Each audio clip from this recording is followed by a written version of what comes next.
내년도 예산안 처리를 위한 여야 협상이 결렬됐습니다. 경항공모함 예산에 대한 입장차를 끝내 좁히지 못하면서 여당은 오늘 밤 예산안 단독 처리를 시사했습니다. 이재명 민주당 대선 후보가 조국 사태에 대해 사과하고 조동연 공동상임선대위원장의 사생활 논란에는 국민의 판단을 지켜보겠다고 밝혔습니다. 윤석열 국민의힘 대선 후보는 주한 주북 영국 대사를 만나 북핵 문제 해결을 위한 영국의 협조를 요청했습니다. 오늘 13일부터 15일까지 서울에서 열리는 아시아 태평양 의회 포럼 APPF 총회가 화상회의로 전면 전환됩니다. 코로나19의 새로운 변종인 오미크론의 전 세계 확산세가 국제회의에도 영향을 미치고 있습니다. 대기자의 시선으로 분석해보는 정가 동향, 모교 정치클럽 기자 대기자. 오늘은 공식 일정을 모두 취소한 채 사흘째 잠행 중인 국민의힘 이준석 대표와 윤석열 후보의 갈등 배경 그리고 향후 파장을 짚어봅니다.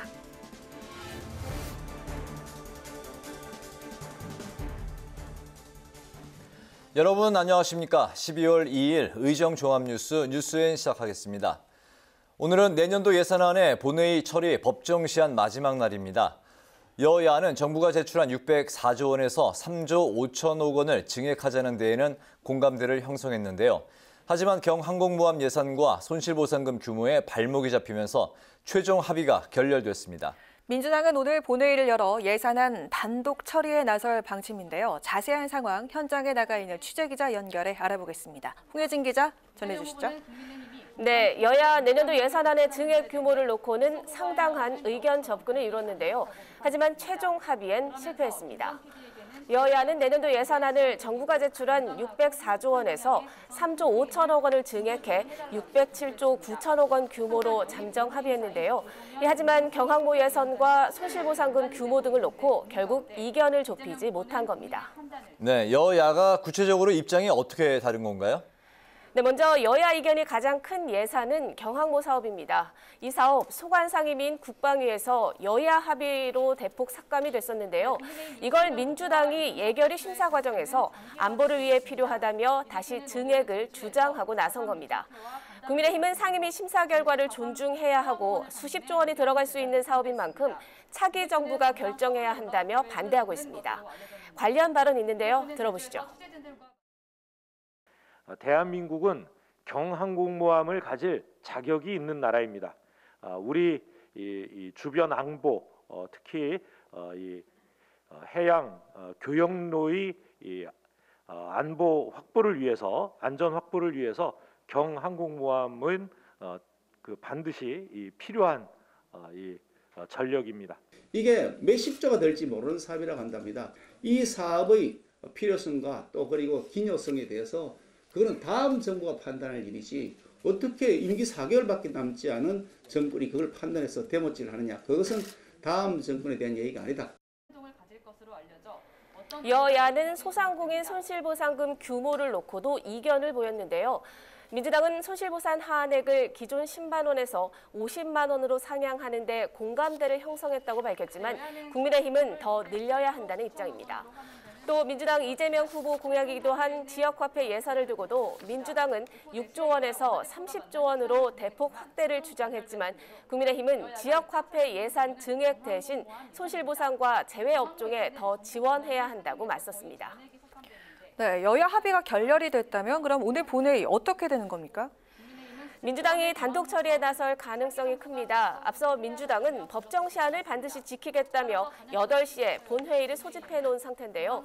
윤호중 원내대표는 김기현 원내대표와 협상 결렬 이후 기자들과 만나 지금까지 여야 간 합의된 사항들에 대해 수정안을 만들어 처리하기로 했다고 밝혔습니다.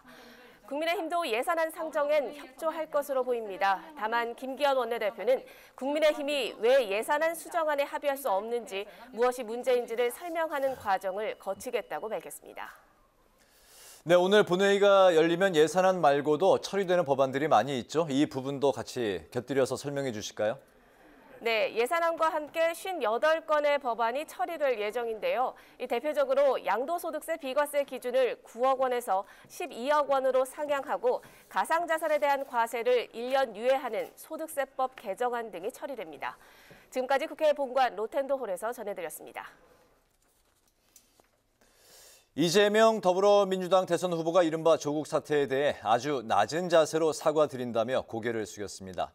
또 현 정부의 가장 큰 실패 영역인 부동산 문제를 안정되게 할 자신이 있다고 강조했는데요. 인재 영입 1호 조동연 신임 공동상임선대위원장의 사생활 논란에 대해서는 국민의 판단을 지켜볼 것이라며 유보적인 입장을 보였습니다. 보도에 태윤영 기자입니다. 더불어민주당 이재명 대선 후보가 한국방송기자클럽 토론회에 참석해 이른바 조국 사태에 대해 사과했습니다. 조국 사태는 민주당이 국민에게 비판받은 근원 중 하나라며 낮은 자세로 진지하게 사과드린다고 몸을 낮췄습니다. 특히 이제 공정성이 문제가 되고 있는 이 시대 상황에서 또 이 더불어민주당이 우리 국민들께 공정성에 대한 기대를 훼손하고 또 실망시켜드리고 아프게 한 점은 변명의 여지가 없는 잘못입니다. 대표 공약인 기본소득에 대해선 국민 뜻에 반해 강행하지 않겠다는 뜻을 거듭 밝혔습니다. 또 부동산 문제를 문재인 정부의 가장 큰 실패 영역이라 꼽고 대통령이 당선되면 안정시킬 자신이 있다고 강조했습니다. 시장에서 기대했던 이상의 추가 공급 대책을 저희가 준비하고 있어서 국제 문제, 부동산 문제는 상당 정도 안정이 되게 할 자신이 있습니다. 이 후보는 슬림화 체제로 개편된 선대위 주요 인선을 직접 발표하며 선대위 개편에도 속도를 냈습니다. 총무본부장의 김영진 의원, 전략기획본부장 강훈식 의원, 여기에다 대중적 인지도가 높은 쌀집 아저씨 김영희 전 MBC PD를 선대위 홍보소통본부장으로 영입했는데 김 전 PD는 국민의힘 윤석열 캠프 측 영입 제안을 고심하다 민주당 선대위에 전격 합류했습니다. 한편 선대위 1호 영입 인사 조동연 공동상임선대위원장의 사생활 논란으로 민주당 안팎에서 검증 실패 논란이 불거졌습니다. 조 위원장은 언론 인터뷰를 통해 자신의 사생활을 둘러싼 논란에 송구스럽다고 말하고 오늘 예정된 선대위 인재 영입 행사에 불참했는데 이 후보는 국민 판단을 지켜보겠다며 조 위원장 거취에 유보적인 입장을 밝혔습니다. 국회방송 태윤영입니다. 윤석열 국민의힘 대선 후보가 주한 영국대사와 북한 주재 영국대사를 접견하며 안보 행보에 나섰습니다. 윤 후보는 북핵 문제 해결을 위한 영국의 협조를 당부했는데요. 사흘째 잠행 중인 이준석 국민의힘 대표에 대해서는 순리대로 풀어가겠다는 입장을 밝혔습니다. 임채원 기자가 취재했습니다. 윤석열 국민의힘 대선 후보가 미국과 중국, 일본의 대사급 고위 외교관 접견에 이어 네 번째 안보 행보에 나섰습니다. 윤 후보는 사이먼 스미스 주한 영국대사와 콜린 크룩스 북한 주재 영국대사를 접견한 자리에서 북한의 핵 위협을 해결하기 위한 영국의 협조를 당부했습니다. 특히 파이브 아이즈 영미권 6개국 정보동맹체 회원국인 영국의 정보 공유가 필요하다는 점을 강조했습니다. 오커스하고 파이브 아이즈 이런 영국이 거기 주요 참여 국가니까 또 우리가 이 정보 자산 좀 공유하고 하는데 필요하고 또 북핵 문제 풀어나가는데. 이어 윤 후보는 국민의힘 상임고문들과 오찬을 함께했습니다. 이 자리에서 일부 상임고문들은 이준석 대표의 잠행 사태와 관련해 윤 후보가 이 대표를 직접 찾아가서라도 조기에 수습할 것을 건의했습니다. 윤 후보는 빠른 시일 내에 원팀을 구성해야 한다고 생각한다면서도 무리하게 압박할 생각은 없다면서 순리대로 풀어가겠다는 입장을 밝혔습니다. 마음에 좀 정리를 하고 이렇게 좀 순리대로 풀어가기 위해서 많이 기다렸고 또 여러 가지 방식을 통해 가지고 좀 소통을 하려고 노력을 해왔습니다. 서로 좀 다른 생각이 있더라도 함께 가야 된다는 것은 분명하기 때문에.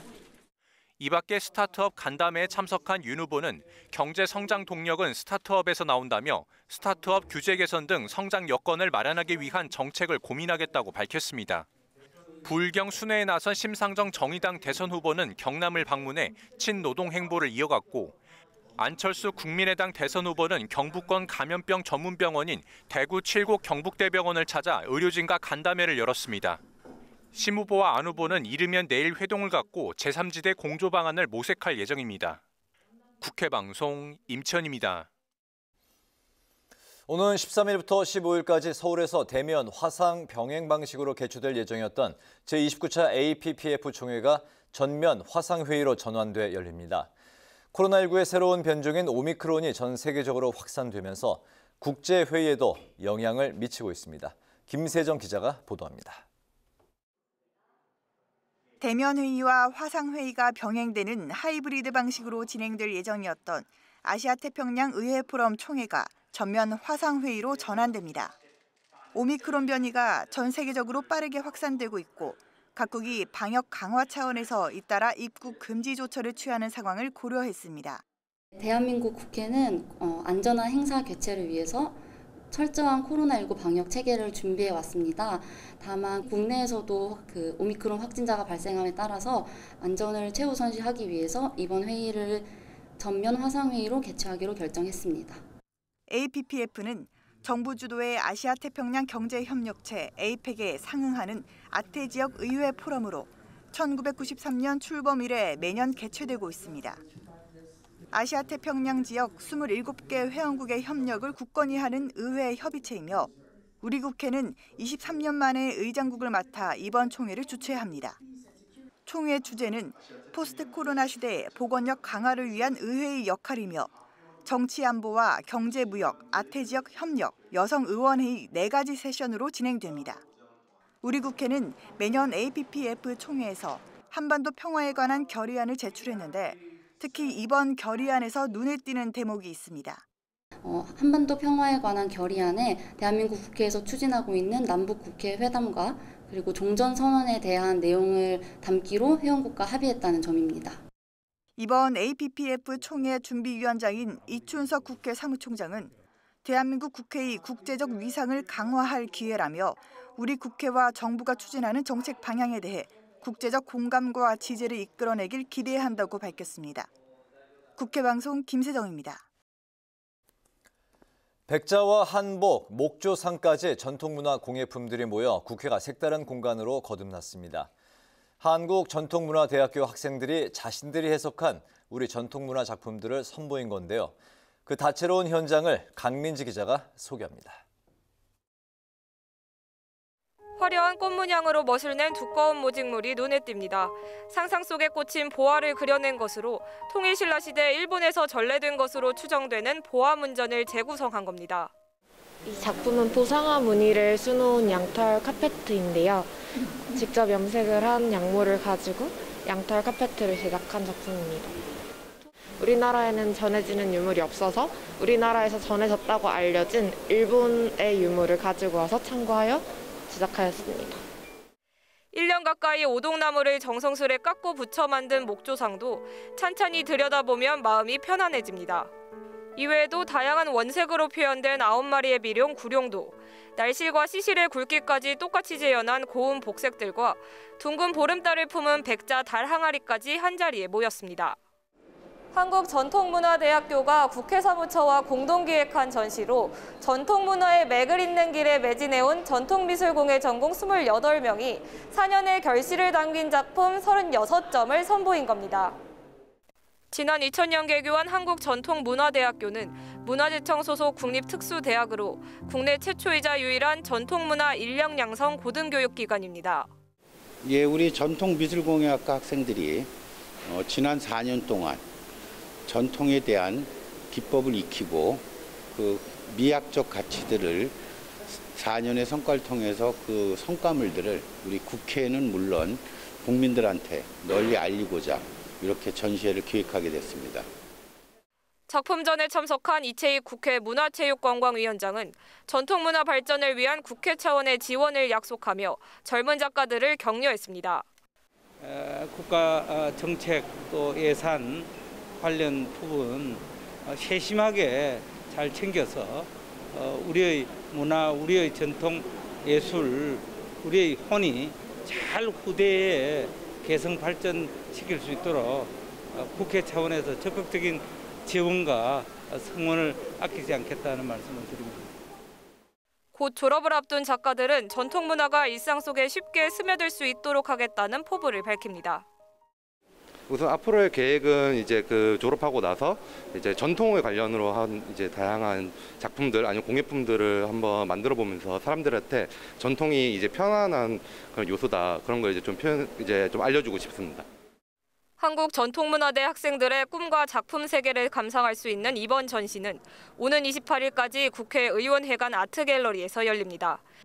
국회방송 강민지입니다.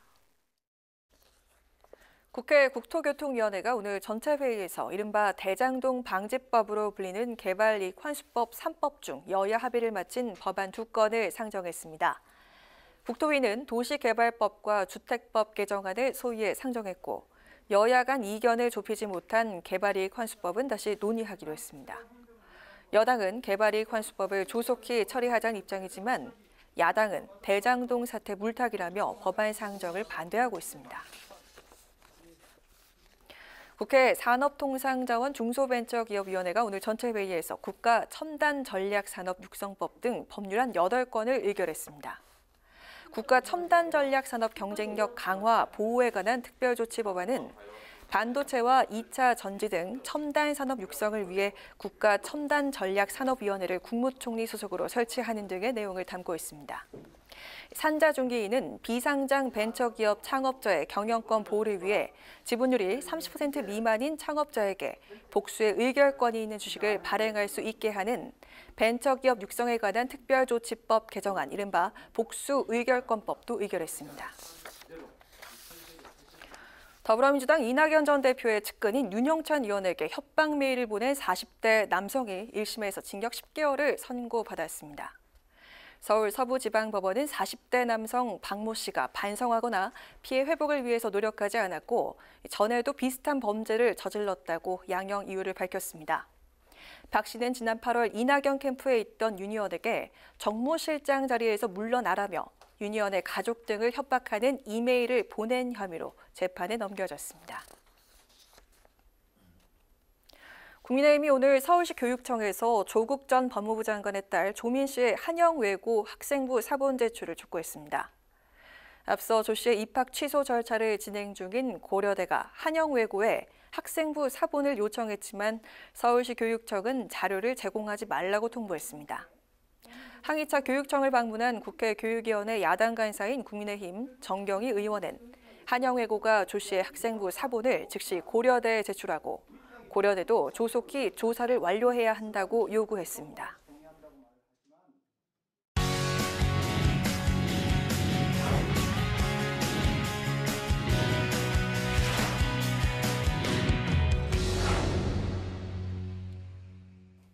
네, 오늘 이슈 분석 김동길 기자와 함께합니다. 김 기자 어서 오세요. 안녕하세요. 네, 오늘이 내년도 예산안 처리 법정 시한인데 여야 합의는 결렬이 됐네요. 네, 그렇습니다. 오늘 그 국회 본회의가 오후 8시에 지금 예정이 돼 있는데 예산안이 오늘 본회의에서 처리가 되는 건가요?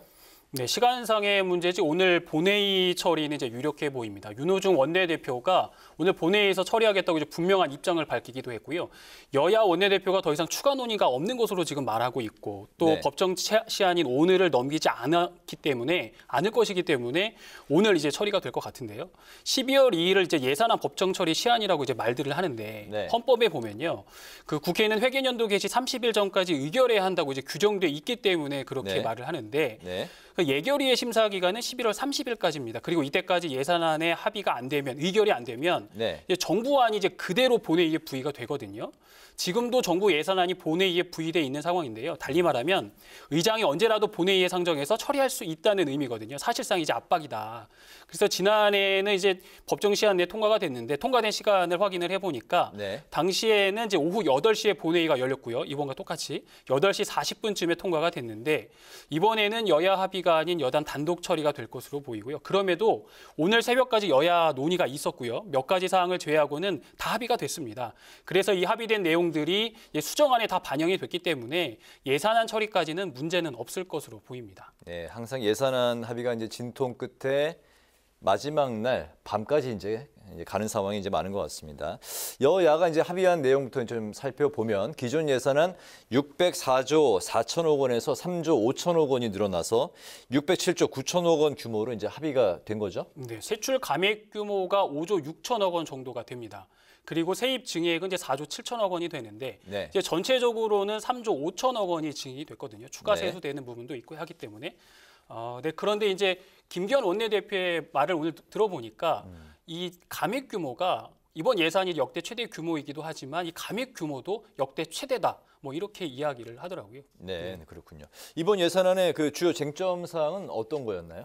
이번 예산안의 방점은 소상공인 지원에 이제 찍혀 있는데요. 네. 지역화폐 발행과 소상공인 이제 손실보상 지원 규모에 대한 여야의 입장차, 정부의 입장차도 있었습니다. 네. 지역화폐 발행은 당초 예산안에 6조 원이 들어가 있었는데요. 민주당은 이제 이재명 대선 후보의 요청도 있었고요. 그래서 15조 원을 확대해서 네. 21조 원까지 늘려야 한다는 입장이었거든요. 근데 결론적으로는 이 규모가 30조 원 발행으로 대폭 늘었습니다. 저도 이 지역화폐를 잘 사용을 하는데 예를 네. 들면 네. 20만 원을 충전을 하면요. 여기에 10%에 해당하는 2만 원이 추가로 들어오거든요.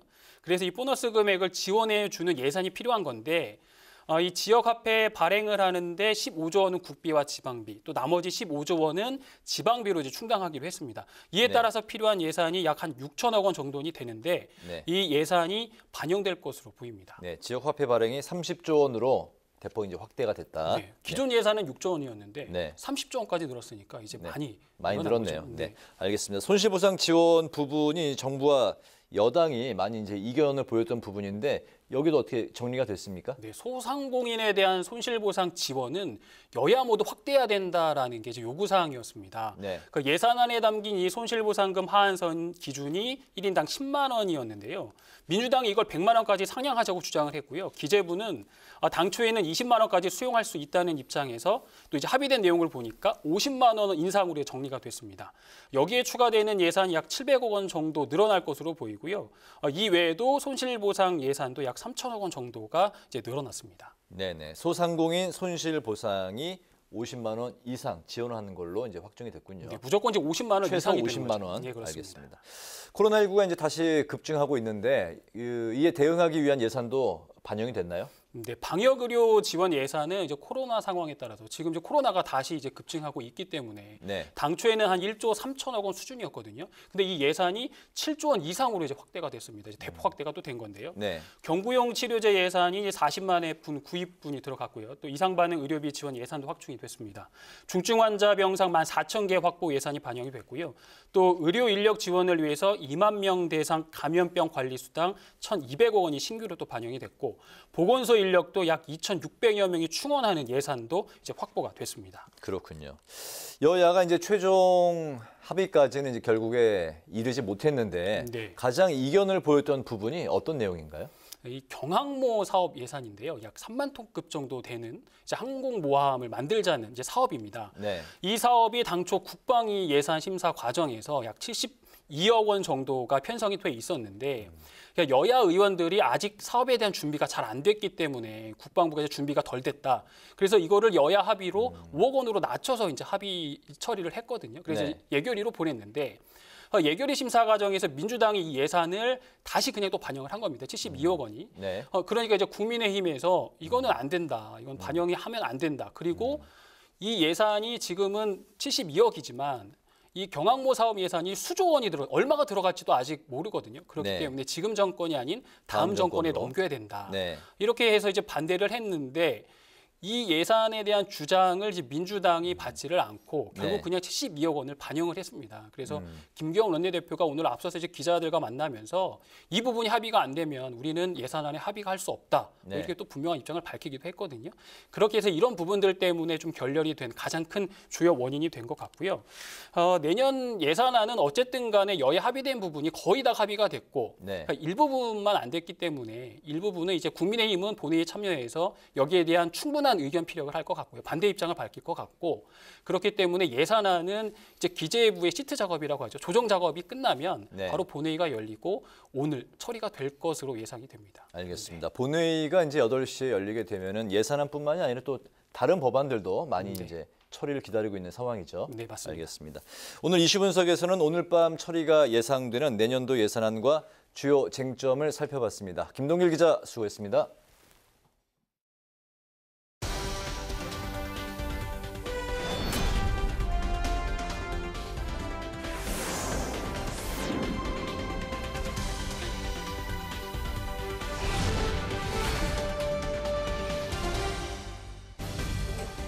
강아랑의 정치톡 시간입니다. 12월 1일 사람들의 시선을 끈 정치 뉴스 만나보시죠.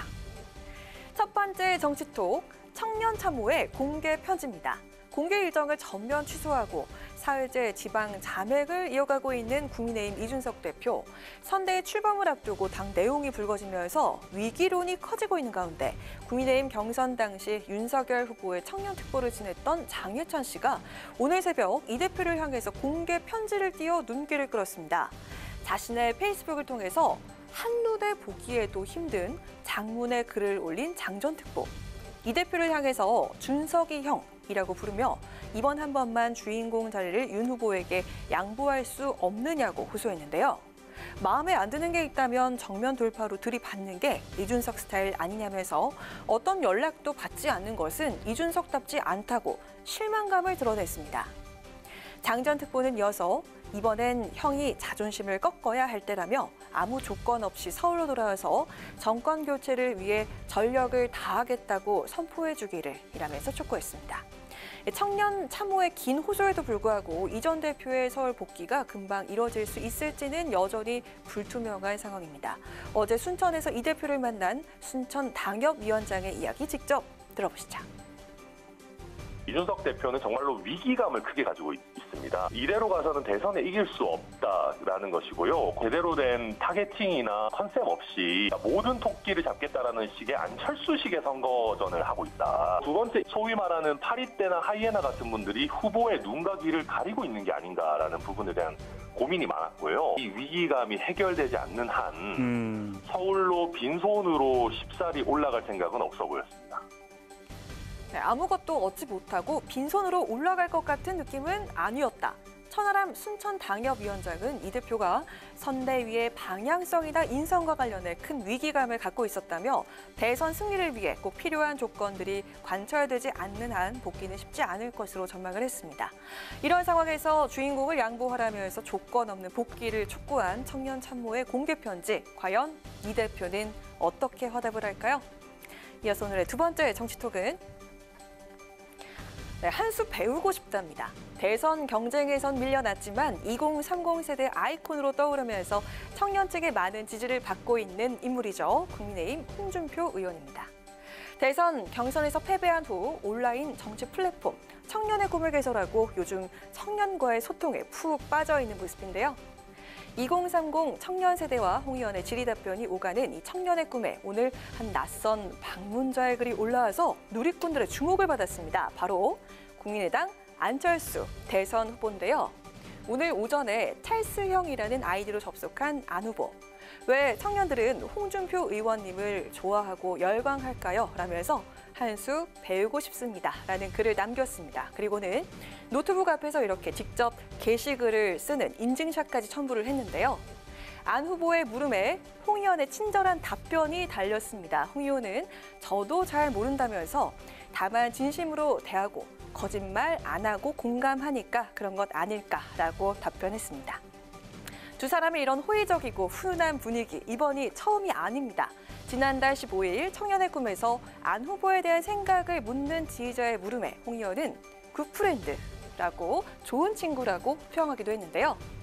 당의 상임선대위원장인 김병준 위원장이 어떤 사람이냐는 질문에 홍 의원이 잘 몰라요라고 답했던 것과는 좀 대조적인 모습이죠.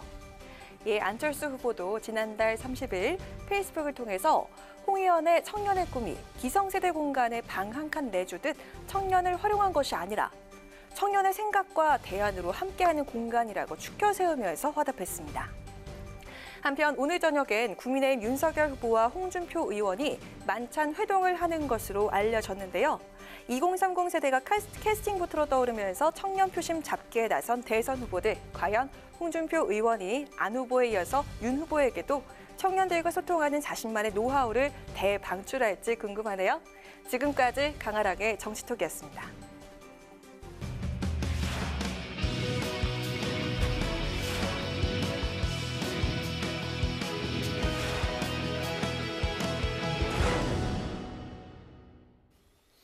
네, 정치권 동향을 대기자의 시선으로 짚어보는 목요 정치클럽 기자 대기자 시간입니다.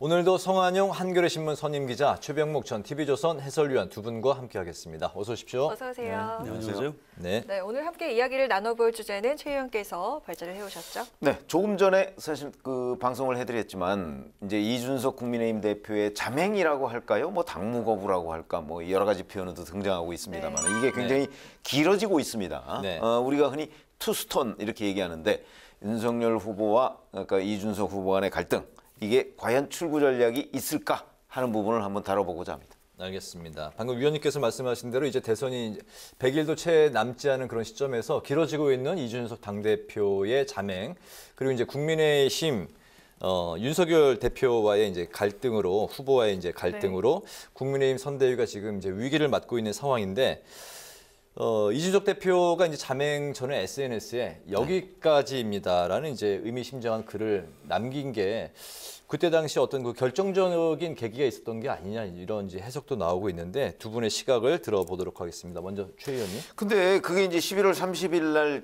그 있었는데 그 전날 그 초선 의원들 5명하고 같이 폭탄주 회동을 했다는 거 아니겠습니까? 네. 폭탄주 회동을 하는 와중에 이 글을 올린 거예요. 그런데 그 이제 같이 폭탄주 회동을 했던 그 초선 의원들한테 물어보면 분위기가 아주 좋았다는 거 아닙니까? 그때는 뭐 김종인 전 위원장이나 또는 뭐 다른 어떤 스트레스 뭐 이런 부분에 관해서 얘기한 게 없었다는 거예요. 그러니까 약간은 좀 돌발 행동처럼 보여요. 그래서 지금 말씀하신 대로 그 결정적인 계기는 적어도 그날은 없었다는 거예요. 그러면 이제 우리가 해석하는 거는 그러면 그날 하루 어떤 특정한 사건보다는 누적된 결과일 것이다. 그 누적된 결과라는 거는 이제 최근에 있었던 일은 뭐 세종행을 하는데 본인하고 그 스케줄 협의가 전혀 없었다는 부분. 그다음에 본인이 공개적으로 반대했던 이수정 교수를 뭐 영입을 밀어붙였다는 부분. 뭐 이런 것들을 이제 꼽을 수가 있겠고, 좀 더 길게 가면 과거부터 이제 패싱 관련해서 여러 얘기들이 있었지 않습니까? 그리고 조금 전에 보면 뭐 기자들하고 만났더군요.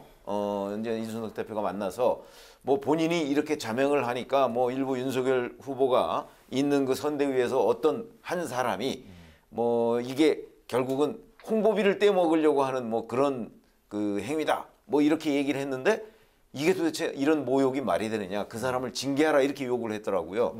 아마 그런 것들이 종합적으로 연관이 돼 있지 않나 이렇게 생각합니다. 일단 이게 자맹은 아닌 것 같아요. 기자들 만났으니까 자맹은 아니죠. 그리고 당무 거부도 아니라고 했습니다. 본인이 나는 당무를 거부한 적이 없다. 내가 지금 맡고 있는 당무가 뭐 별로 없다. 이미 김병준 선대위 체제로 가고 있고 사무총장이 나한테 뭐 별로 뭐 업무 협의한 것도 없다. 이런 설명을 하고 있습니다. 그냥 갈등이라고 봐야 될 것 같아요.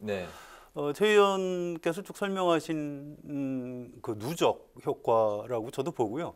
저는 좀 약간 근본적인 배경 중에 하나로 김종인 전 위원장과 이준석 대표, 그다음에 윤석열 후보와 윤석열 후보를 둘러싸고 있는 권성동 의원하고 장제원 의원, 이 두 그룹의 어떤 그 일종의 권력 투쟁이라고 봅니다. 이게 대선을 앞두고 이제 왜 이러는지 이해하기 좀 어려우실 수가 있는데, 사실은 이 정치 안에서 약간의 어떤 권력 투쟁은 기본적인 속성이기도 해요. 누가 주도권을 갖느냐.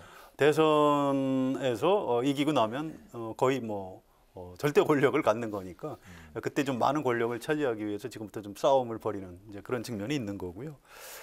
지방선거 공천권 뭐 이런 것도 좀 달려 있다고 합니다. 이게 당내에서 좀 이거 시니컬하게 보는 분들은 윤석열 후보의 그 귀를 누가 잡고 있느냐. 그래서 뭐 권칠 장삼이다 또는 장칠 권삼이다. 그러니까 장제원 의원이 좀 더 세다 아니면 권성동 의원이 좀 더 세다 이제 이런 얘기들을 하고 있습니다. 그래서 일단 별로 그 보기는 좀 좋지 않은 장면인 것 같아요. 이게 지금 윤석열 후보가 어떻게든 해소를 해야 되는데 빨리 좀 그 리더십을 발휘해서 이 갈등을 좀 정리해야 될 이런 상황인 것 같습니다. 네, 말씀하신 내용 연장성산해서 좀 보자면은 이번 갈등 핵심에는 그 윤핵관으로 불리는 윤석열 핵심 관계자들, 이 측근 문제가 지적이 되고 있는데요. 이 대표가 오늘 이들의 모욕적인 발언이 상황을 악화시켰다고 언급을 하기도 했습니다. 윤핵관 실제로 윤 후보가 신뢰하는 측근이 맞다고 보십니까? 아닌 것 같아요. 여러 명입니다. 이미 지목된 사람이. 제가 차마 방송에서 그 이름을 댈 수는 없는데요. 기자들 사이에도 분분합니다. 그 당대표실에 물어보면 아니 그 사람은 아니다. 이제 이런 식으로 계속 부인하고 있어요. 누군지 몰라도 약간 좀 악의적으로 윤석열 후보하고 이준석 대표 사이를 좀 교묘하게 이간질을 하는 사람이 있는 것 같아요. 이게 거기에 좀 이준석 대표는 윤석열 후보가 약간 놀아나는 측면이 이유가 있고요. 뭐라고 보십니까? 자기 어떤 개인적인 이해관계를 관철시키기 위해서라고 합니다. 뭐 여러 가지 아까 그 권력투쟁이라고 제가 설명을 드렸는데 그거의 좀 연장선이라고 봐야 되고요. 한 명이 아닐 가능성이 높다고 합니다. 또 이준석 대표를 좀 싫어하는 사람이 기자들한테 이건 사실 윤석열 후보의 뜻이다 하면서 좀 이제 과장해서 하는 얘기 이런 것들인 걸로 추정이 됩니다. 김재원 최고위원은 이건 뭐 기자가 좀 장문을 한 것 같다 이런 얘기를 하셨던데 그렇지는 않습니다. 이제 기자들의 속성상 없는 사실을 만들어 쓰지는 못해요. 취재원 중에 누군가가 좀 악의적으로 이런 정보를 유통시키고 있는 것 같습니다. 네네. 근데 저는 좀 생각이 다른데 이런 게 있습니다. 자, 핵심 관계자라는 표현이 써요. 기자들이 늘. 그런데 핵심 관계자 말고 그냥 관계자라는 표현도 씁니다. 다 익명이죠. 근데 핵심과 그냥 관계자의 차이가 있어요. 핵심 관계자는요. 기자들도 기사를 가지고 취재를 하다 보면은 자기랑 친한 사람이 있지 않습니까? 그런데 기자가 핵심 관계자라고 쓸 정도면 적어도 그 사람의 말이 나중에 윤석열 후보의 행동으로 나와야 돼요. 네. 그렇죠. 그래야 핵심이지. 그렇지 않고 뭐 핵심이라고 본인이 주장해서 쓰긴 썼는데 나중에 보니까 윤석열 후보의 행동은 완전히 거꾸로 가고 있어요. 그럼 그 사람은 핵심 관계자가 아니거든요. 근데 요즘 현장 기자들의 일부가 사실은 그런 부분을 약간 간과하고 있다는 느낌을 저는 많이 받습니다. 저희도 이제 아무래도 평론가라고 해도 취재를 좀 하잖아요. 네. 여기 좀 얘기도 듣는데 들어보면 정말 핵심이 아닌 얘기들이 핵심 관계자라고 해갖고 많이 드러나는 경우가 있어요. 그래서 이런 것들은 좀 조심해야 할 부분이고 지금 근데 그런 것들을 저는 일부 장문도 있다고 봅니다. 그렇기 때문에 핵심 관계자라고 기자들이 표현할 때는 정말 자기가 적어도 그 사람이 얘기한 걸 그대로 기사화했더니 그것이 나중에 사실로 드러나는 경우가 상당히 많다고 했을 때 핵심이라는 단어를 붙이는 것이고 예를 들어서 그게 가장 많이 등장하는 데가 청와대 관련 기사입니다. 그렇죠. 청와대가 대변인이 공식적으로 발표한 거 말고 백그라운드 브리핑을 하잖아요. 그런데 그때는 대개 수석이나 관련 무슨 비서관이 할 경우가 있거든요. 그러면서 익명을 부탁해요. 그거는 사실은 명확하게 대통령의 뜻과 관련돼 있는 얘기예요. 그러니까 그런 때는 핵심이라는 걸 충분히 쓸 수 있는데 이 정치는 그 핵심이라는 걸 쓸 수 있는 경우가 그렇게 많지가 않습니다. 그래서 좀 구분해서 살펴볼 필요가 있다고 생각합니다. 알겠습니다. 어쨌든 그 이준석 대표가 현재 그 부산과 전남 순천 그 여수를 거쳐서 이제 제주도에 현재 머무르고 있는 걸로 알려지고 있는데요. 장제원 의원 사무실을 이제 뭐 미리 고지를 안 하고 이제 찾아간 것과 또 윤 후보가 이제 입당 당시 이 대표가 머물렀던 순천을 다시 찾아간 것 등 이 하나하나 행보에 대해서 의미 부여, 정치적인 해석을 이제 하고 있는 상황들인데 이 대표 행보에 과연 이런 이제 의미 부여할 만한 그런 상황들인 건지 그리고 언제쯤 복귀할 것으로 보이는지 두 분의 생각을 한번 들어보겠습니다. 일단 그 부산 장제원 의원 사무실을 찾아간 것은 약간 의도적인 걸로 생각이 됩니다. 권성동 사무총장이 이준석 대표를 만난다고 노원병 사무실을 찾아갔는데 거기 가서 이제 그 장면이 그 언론에 노출이 됐거든요. 거기에 대한 일종의 좀 보복성, 시위의 성격이 좀 있는 것으로 해석이 됩니다. 이준석 대표가 나이는 젊어도 정치한 지 굉장히 오래됩니다. 한 10년 정도 돼요 벌써. 그래서 어딜 갔을 때 이게 정치적으로 어떻게 읽힐 것이다라는 걸 굉장히 정확히 아는 사람입니다. 그래서 그런 좀 메시지를 내고 있는 걸로 보이고요. 윤석열 후보한테 굉장히 강한 시위를 하고 있는 이런 장면이라고 보시는 게 맞을 겁니다. 이 문제 당신 후보니까 좀 풀어달라 이제 이런 요구를 하고 있는 거죠. 그래서 아까 천하람 위원장이 그렇게 쉽게 올라올 것 같지 않다 이렇게 얘기한 것도 아마 이준석 대표의 속을 어느 정도 읽고 하는 얘기일 걸로 봅니다. 그래서 이게 이렇게 간단하게 쉽게 풀릴 문제 같지는 않습니다. 네, 어제 만난 사람이 그렇게 이야기를 한 거 보면 쉬운 상황은 아닌 것 같네요. 어제 그 느낌을 받지 않았겠습니까? 본인이 직접 그 만나서 지금 직접 만난 사람이 거의 없는 상황이니까 그런 점에서 본다면 이제 12월 6일이 선대위 출범식이잖아요. 그런데 이제 이게 제일 지금 분수령이 되는 게 12월 6일까지 과연 이준석 대표가 복귀할 것이냐 아니면 그때까지 그냥 넘길 것이냐 이거. 넘기면 이제 윤석열 후보가 결심을 해야 돼요. 12월 6일 날 선대위 대표 없이 그냥 선대위를 발족을 시킬 것이냐 아니면 또 연기하느냐. 네. 근데 이게 또 연기하는 것도 사실 난감하거든요. 12월 6일도 늦은 거예요.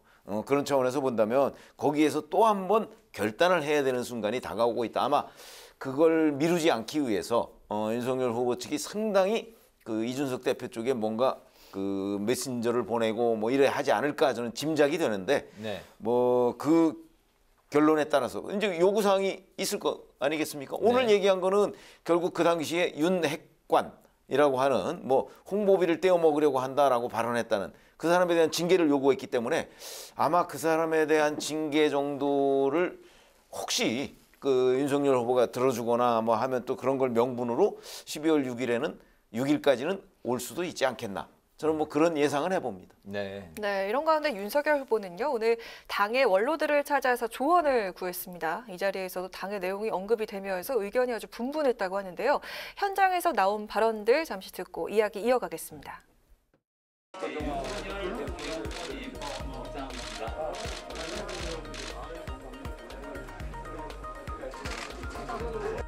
진즉에 우리 고모님들 모시고 좀 좋은 말씀도 듣는 이런 자리를 마련했어야 되는데 많이 늦었습니다. 연전 연패의 위축된 마음에서 좀 벗어나서 확실하게 저희가 승리를 해서 다시 한번 책임 있는 국정 수행을 할 수 있도록 많은 지도와 판단을 부탁드리겠습니다. 김종인 씨하고 이준석 대표하고 두 사람 때문에 우리 당이 여러 가지로 지금 좀 상처를 입고 있다고 생각을 합니다. 아무리 좀 불쾌하고 불편하더라도 꾹 참고 당장 오늘 밤이라도 이준석 대표가 뭐 묻고 있다는 어디 경상도 바닷가 찾아가서 손잡고 같이 하자. 그래가지고 서울로 끌고 올라오면 아마 내일부터 분위기가 달라질 겁니다. 요즘 터져와 상처를 입고 있다고. 네. 이 내용 해법을 놓고 이제 원로들의 의견도 갈리는 모습인데 일단 그 윤석열 후보는 관망하는 이제 분위기 같습니다. 이 대표가 재충전을 위해서 이제 지방에 간 거다. 그리고 무리하게 연락하지 않겠다는 입장인데 앞으로도 계속해서 기다릴 것인지 아니면은 예전에 그 YS가 박태준 씨를 찾아 지방까지 직접 가서 찾아 나섰던 것처럼 이 대표를 극적으로 또 찾아서 설득을 할 것인지 두 분은 어떻게 생각하십니까? 그렇죠. 그때 YS가 박태준 그 최고위원을 찾아간 게 광양이죠. 네. 광양까지 직접 내려갔습니다. 근데 우리가 이런 걸 생각하셔야 돼요. 이 언론에 발표된 거는 그런 장면들이지만 사실은 그 배경을 보면 박태준 최고위원 측하고 굉장히 많은 그 소통을 합니다. 그래서 예를 들어서 만약에 대표 최고위원이 참 찾아갔는데 자리를 피해버리면 네. 대표 최고위원의 그 면이 말이 안 되잖아요. 그러니까 사전에 어디 있는지 파악도 하고 그다음에 파악했을 때 만약에 다른 곳으로 옮길 가능성이 있으면 갑작스럽게 뭐 찾아간다든가 뭐 이런 결국은 네. 참모들이 그 장면을 만드는 겁니다. 그래서 보면 이번에도 제가 보기에는 아마 이준석 대표와 만나는 장면 같은 것이 윤석열 후보가 노력을 안 하는 건 아닐 것이라고 봅니다. 네. 제가 참모라도 그건 당연히 노력을 하게 되죠. 그런데 이게 뭐 동태 파악이 잘 안 된다. 뭐 이럴 경우에는 무턱대고 찾아갈 수가 없는 거 아닙니까? 그래서 아마 그런 노력들이 지금 이 순간에도 계속해서 있지 않을까. 그리고서 어떻게 이준석 대표를 복귀시킬 수 있는 방안, 아까 그 요구한 사항 같은 거, 네. 그런 것들이 뭐 추가로 뭐가 있는지, 혹시 그걸 충족시켜 줄 수 있는지, 아마 그런 노력들이 참모들 간에는 있을 텐데 만약에 그게 정말 없다면 그러면 이제 이준석 대표의 태업이 정말 굉장히 오래 갈 수도 있겠다. 이렇게 생각을 합니다. 네네. 윤석열 후보하고요, 권성동 사무총장, 또 장제원 의원 이런 분들이 조금 더 긴장을 해야 될 것 같아요. 이게 사실은 굉장히 심각한 사태입니다. 이게 길어지면 누가 가장 손해일까요? 윤석열 후보가 가장 손해인 겁니다. 당장 여론조사에서 지금 지지도가 흔들리고 있거든요. 그래서 네. 이게 아까도 말씀드렸지만 정치는 이준석 대표가 훨씬 좀 고수예요. 그래서 이게 지금 엄청난 항의 시위를 하고 있는 겁니다. 이 얘기를 들어주는 게 옳은 겁니다. 이게 검찰총장 리더십하고요, 대선 후보나 정당 대표 리더십하고는 굉장히 많이 다릅니다. 검찰총장은 검사들을 이렇게 야단을 치면 되는 거예요. 결정을 해주고 정당 대표 자기 마음대로 국회의원 한 사람도 제대로 그 좌지우지할 수가 없는 게 정치의 영역입니다. 그래서 이 부분은 윤석열 후보하고 주변의 그 권성동 총장 이런 분들이 좀 더 이렇게 통 크게 과감하게 좀 이렇게 움직여서 이준석 대표 마음을 되돌려야 할 것으로 그렇게 생각이 됩니다. 네, 그 성 기자께서도 방금 이제 말씀하셨는데 이준석 대표가 정치 영역에서는 윤석열 후보를 이제 본인보다 하수로 생각한다. 비슷한 이야기를 이제 홍준표 의원이 이야기를 했습니다. 이준석은 윤석열을 정치 미수가, 윤석열은 이준석을 어린애로 보기 때문에 서로 충돌할 수밖에 없다 이렇게 진단을 했는데 때마침 오늘 저녁에 윤석열, 홍준표 두 사람의 이제 만찬 회동 소식이 이제 전해졌습니다. 이 자리에서 어떤 이야기가 오고 갈 것인지 윤 대표와 이 대표 간의 그런 갈등에 대한 해법도 좀 조언을 할 것인지 뭐 어떤 이야기들이 나올까요? 어떻게 보십니까? 근데 제가 보기에는 사실 홍준표 의원이 그에 대한 조언을 하는 것 뭐 별로 그렇게 크게 도움은 안 될 거예요. 네. 그렇게 보고요. 물론 이준석 대표가 윤석열 후보에 대해서 뭐 정치 미숙하다 아마 그렇게 볼 가능성은 꽤 높습니다. 그러나 문제는 어디 있냐면 윤석열 후보가 지금 결정하고 판단하는 것이 혼자 하는 게 아니에요. 그 주변 참모들이 있고 그 주변 참모들은 다 그래도 뭐 몇 선씩 되는 사람들 아니겠습니까? 네. 그러다 보니까 이게 윤석열 후보가 여전한 어떤 정치 미숙 상태에서 지금 행동을 하고 있다. 이렇게 본다면 그것도 착각이죠. 그렇게 안 하거든요. 네. 그러니까 상당한 정도의 참모들의 도움을 받아서 지금 윤석열 후보가 행동을 하는 거라고요. 근데 윤석열 후보가 여기서 이준석 대표한테 손을 안 내민다고 만약 했을 경우에는 주변 참모들이 이준석 대표를 그렇게 보고 있다는 것이 입증이 되는 대목이에요.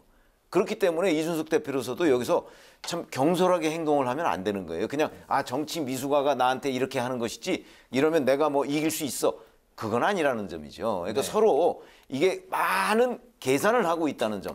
저는 그 가운데 해법을 찾아야 된다. 이렇게 생각합니다. 네. 참 신기한 일이죠. 국민의힘 대선 후보는 윤석열 후보가 됐는데 정치 뉴스의 주인공이 윤석열 후보가 아니죠. 이준석 대표하고 홍준표 경선 후보가 더 막 각광을 받고 있습니다. 이 정치적인 주도권을 좀 뺏기고 있는 거죠. 그런 부분에서 이제 윤석열 후보나 그 주위에 좀 조언을 해주는 분들이 좀 주도권을 좀 뺏기고 있는 측면이 있어요. 아무튼 이 문제는 그 시간을 좀 질질 끌 일은 아니고 신속히 좀 정리를 했으면 좋겠습니다. 네, 다음 질문 여론조사 관련 질문인데요. 아까 송 기자님께서 언급을 해주셔서 최 의원님께 여쭙도록 하겠습니다. 눈에 띄는 대목, 아까 말씀하신 대로 이재명 후보가 윤석열 후보를 여론조사에서 어제 역전하기도 했다는 결과가 나왔는데요. 40대 압도적인 지지를 받고 또 2030 지지율도 많이 올랐습니다. 근데 대선이 100일도 남지 않은 상황에서 이렇게 내분이 계속 이어지게 되면은 지지율에 큰 영향을 미치지 않을까요? 어떻게 보십니까? 근데 뭐 역전했다는 거는 어제 여러 여론조사 결과가 나온 중에 뭐 한 군데입니다. 네네. 그렇죠. 그러니까 뭐 그 조사는 이제 전체적으로 흐름 같은 게 중요하죠. 근데 이제 이런 건 있어요. 분명하게 이준석 대표와의 갈등이 11월 30일부터 시작이 됐잖아요. 오늘이 이제 2일인데 그러면 며칠간 있는데 이 즈음에 조사한 결과를 보면 이제 이준석 대표와의 갈등이 좀 반영되는 듯한 그 흐름은 있어요. 그러면 이제 지금 말씀하신 대로 바로 이런 현상이 며칠 더 간다. 그렇게 되면 당연히 역전되지 않겠습니까?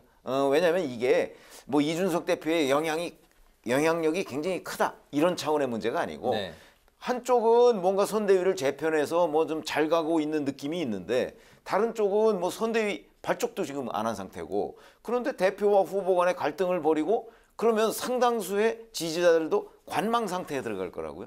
관망 상태에 들어가면 부동층이 느는 거죠.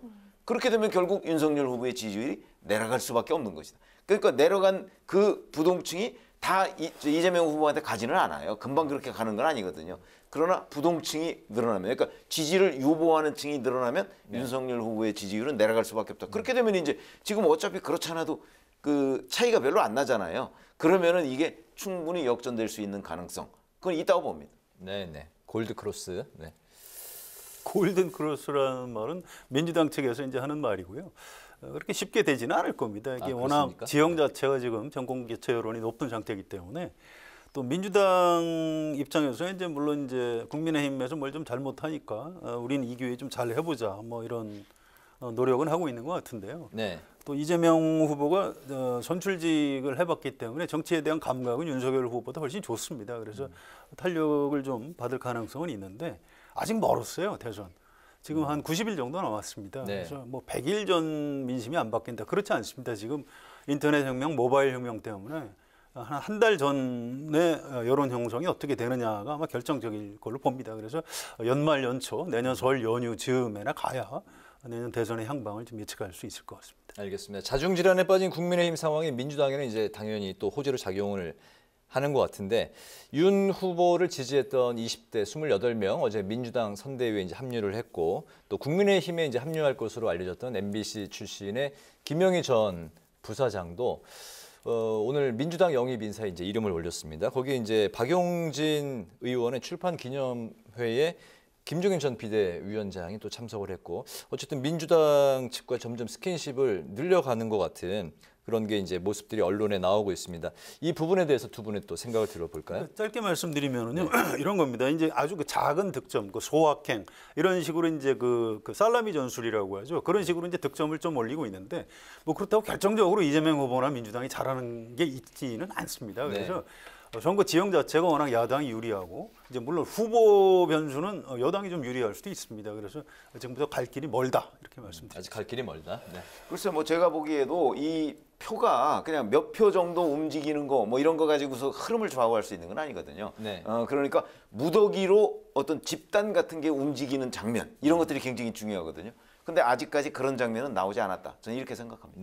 네, 한 줄 논평 짧게 들어보도록 하겠습니다. 성 기자님부터 들어볼까요? 예, 지금 말씀드린 대로 이 선거라는 게 참 미묘해요. 역대 선거를 이렇게 보면 그 정권을 잡은 것처럼 어떤 권력 다툼을 벌이는 쪽이 막판에 지는 경우가 많습니다. 그래서 오늘 제 한 줄 논평은 오만하면 진다라고 하겠습니다. 네. 지금 요새 이제 영입 경쟁이 벌어지고 있잖아요. 여기저기서. 그러면서 뭐 누가 누구를 영입했고 뭐 영입했더니 무슨 구설수가 오르고 뭐 어쩌고 이런 얘기를 하고 있는데 제가 아까 잠깐 말씀드렸듯이 바로 저희가 한 줄 논평은 선거에서는 표 가진 사람이 VIP다. 이런 말씀을 드리겠습니다. 네, 선거에서 표 가진 사람이 VIP다. 오늘은 그 대선 상황을 중심으로 살펴봤는데요. 국민의힘 상황을 중심으로 살펴봤고 조만간 저희가 또 민주당 상황도 집중적으로 짚어보는 시간을 마련하겠습니다. 오늘 목요 정치클럽 기자 대기자 시간에는 지금까지 최병묵 전 TV조선 해설위원, 성한용 한겨레신문 선임기자 두 분과 함께했습니다. 오늘도 말씀 잘 들었습니다. 고맙습니다. 내일은 새벽부터 오전 사이 전국 곳곳에 약하게 비가 내리겠고요. 내륙 지역에는 약간의 눈이 오는 곳도 있겠습니다. 내일 아침 출근길 일부 지역에 도로 위 살얼음이 얼 가능성이 있으니까요. 교통안전에 각별히 유의하시기 바랍니다. 오늘 뉴스에는 여기까지입니다. 시청해주신 여러분 고맙습니다.